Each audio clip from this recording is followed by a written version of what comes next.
personally welcome you guys back to the channel. You know, I'm the type of person who likes to think outside the box when it comes to watching films.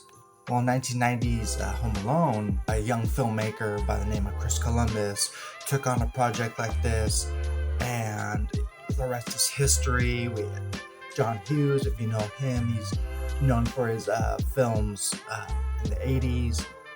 He was attached to the project as well. There's a lot that's memorable about Home Alone. People look past the fact that it's really about the family dynamic and how it all comes together. You know, it's not just a one-man show. I mean, yes, it is in the third act, but we forget about how this film is set up. In a lot of ways, this movie, lightning in a bottle, and I'll tell you why.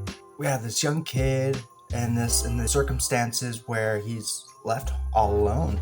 We see his emotions, his thought process on screen.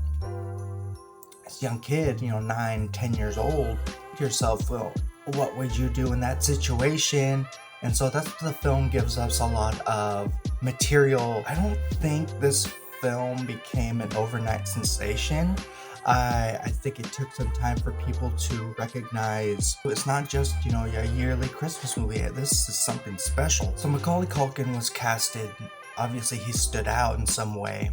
I think there's something about this character that's, the innocence that sells this movie, obviously. This is not just a movie about your typical suburban kid. It's the chance to, be a little independent, so to speak. Really, I think we rarely see that these days in films.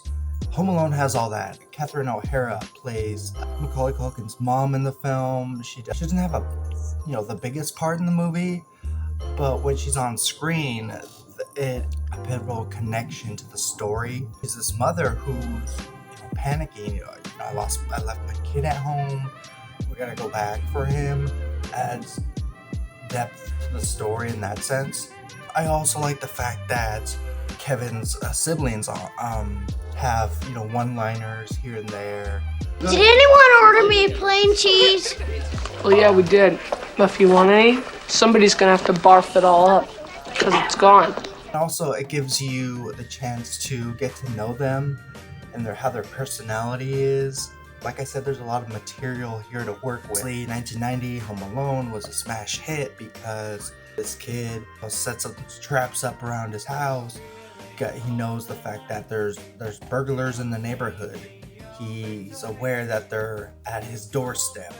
What are you gonna do? You have Joe Pesci and Daniel Stern, Harry and Marv, iconic, known as the Wet Bandits, really step up and bring that comedic charm. Of course, who can't forget John Williams' score? He's attached to the film. He's the guy who ties the bow on top of this holiday gift.